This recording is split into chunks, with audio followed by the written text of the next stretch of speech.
ನಮಸ್ಕಾರ ಪ್ರಿಯ ವೀಕ್ಷಕರೇ, ತಮಗೆಲ್ಲರಿಗೂ ಈ ಕಾರ್ಯಕ್ರಮಕ್ಕೆ ಸ್ವಾಗತ.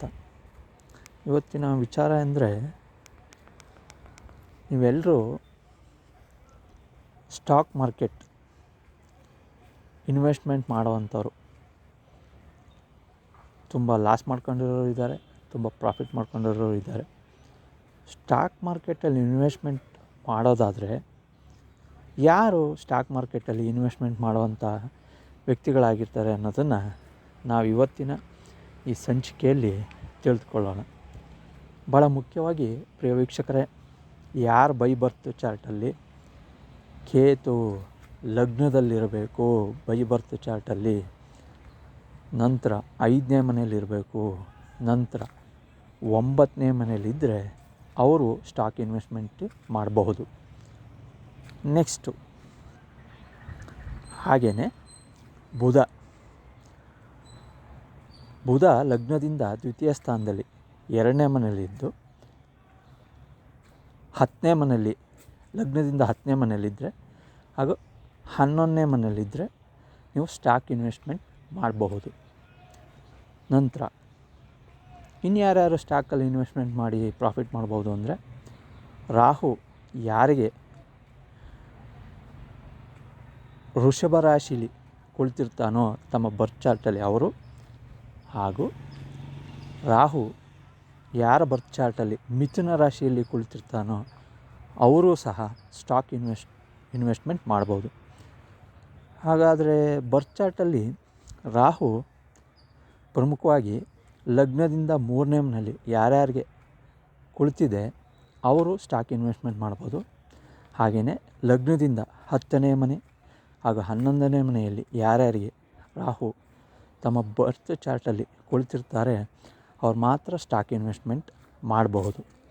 ಬೇರೆ ಯಾರಾದರೂ ಮಾಡಿದ್ರೆ ಖಂಡಿತ ಸ್ಟಾಕ್ ಮಾರ್ಕೆಟಲ್ಲಿ ಲಾಸ್ ಮಾಡ್ಕೊಳ್ತೀರ. ಹಾಗೆಯೇ ಯಾರ ಜಾತಕದಲ್ಲಿ 8ನೇ ಮನೆ, ಲಗ್ನದಿಂದ 8ನೇ ಮನೆ ತುಂಬ ಸ್ಟ್ರಾಂಗ್ ಇರುತ್ತೆ, ಅವರೂ ಸಹ ಸ್ಟಾಕ್ ಮಾರ್ಕೆಟಲ್ಲಿ ಇನ್ವೆಸ್ಟ್ಮೆಂಟ್ ಮಾಡ್ಬೋದು. ಹಾಗೆಯೇ ಆ 8ನೇ ಮನೆ ಮೇಲೆ ಗುರುದೃಷ್ಟಿ ಇದ್ದರೆ, ಯಾರ ಬರ್ತ್ ಚಾರ್ಟಲ್ಲಿ 8ನೇ ಮನೆ ಮೇಲೆ ಗುರುದೃಷ್ಟಿ ಇದ್ದರೆ ಅವರು ಕೂಡ ಸ್ಟಾಕ್ ಮಾರ್ಕೆಟಲ್ಲಿ ಲಾಭವನ್ನು ಪಡೆದುಕೊಳ್ಳಬಹುದು. ಹಾಗೆಯೇ ಪ್ರಿಯ ವೀಕ್ಷಕರೇ, ಇನ್ನೇನು ಡಿಸೆಂಬರ್ ಇನ್ನೊಂದು 15-20 ದಿವಸದಲ್ಲಿ ಕಳೆದು ಹೋಗ್ತಿದೆ. ಹೊಸ ವರ್ಷ 2026 ಬರ್ತಿದೆ. ಈ ಹೊಸ ವರ್ಷದಲ್ಲಿ ನ್ಯೂಮರಾಲಜಿ ಪ್ರಕಾರ ಯಾರ್ಯಾರಿಗೆ ಅನುಕೂಲತೆ ಇದೆ ಹೊಸ ವರ್ಷದಲ್ಲಿ ಅನ್ನೋದನ್ನು ನಾವು ತಿಳ್ಕೊಳ್ಳೋಣ. ಮೊದಲಿಗೆ ನ್ಯೂಮರಾಲಜಿ ಪ್ರಕಾರ ನಾನು ಹೇಳ್ಕೊಂಡು ಹೋಗಿರ್ತೀನಿ, ತಿಳ್ಕೊಳ್ಳಿ.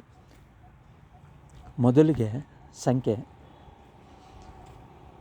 ಯಾರು 2ನೇ ಸಂಖ್ಯೆಯಲ್ಲಿ ಹುಟ್ಟಿರ್ತೀರ, ಯಾರು 3ನೇ ಸಂಖ್ಯೆಯಲ್ಲಿ ಹುಟ್ಟಿರ್ತೀರ, ಯಾರು 5ನೇ ಸಂಖ್ಯೆಯಲ್ಲಿ ಹುಟ್ಟಿರ್ತೀರ, ಯಾರು 11ನೇ ಸಂಖ್ಯೆಯಲ್ಲಿ ಹುಟ್ಟಿರ್ತೀರ, ಯಾರು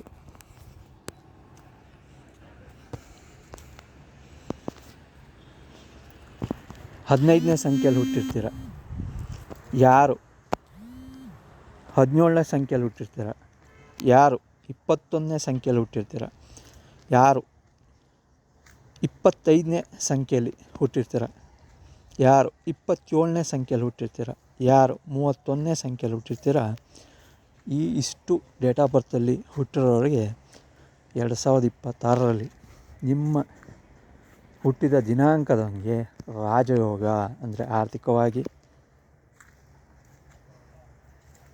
ಅಭಿವೃದ್ಧಿ, ಹಾಗೂ ನೀವು ಯಾವುದೇ ಹೊಸ ಬಿಸ್ನೆಸ್ ಮಾಡಬೇಕು ಅಂದರೂ ಅಭಿವೃದ್ಧಿ, ಯಾವುದೇ ರೀತಿ ಕೆಲಸ ಕಾರ್ಯಗಳಲ್ಲಿ ಅಭಿವೃದ್ಧಿಯನ್ನು ಹೊಂದುವಂತಹ ರಾಜಯೋಗ ನಿಮ್ಮ ಹುಟ್ಟಿದ ದಿನಾಂಕಗಳೊಂದಿಗೆ 2026ರಲ್ಲಿ, ಮತ್ತೊಮ್ಮೆ ಕೇಳ್ಕೊಳ್ಳಿ, ದಿನಾಂಕ 2, ದಿನಾಂಕ 3, ದಿನಾಂಕ 11, ದಿನಾಂಕ 15, ದಿನಾಂಕ 17, ದಿನಾಂಕ 21, ದಿನಾಂಕ 25, ದಿನಾಂಕ 27, ದಿನಾಂಕ 31 ಈ ಎಲ್ಲ ಡೇಟ್ ಆಫ್ ಬರ್ತ್ಗಳಿಗೆ 2026ರಲ್ಲಿ ರಾಜಯೋಗ ಕಂಡುಬರುತ್ತದೆ. ನಮಸ್ಕಾರ.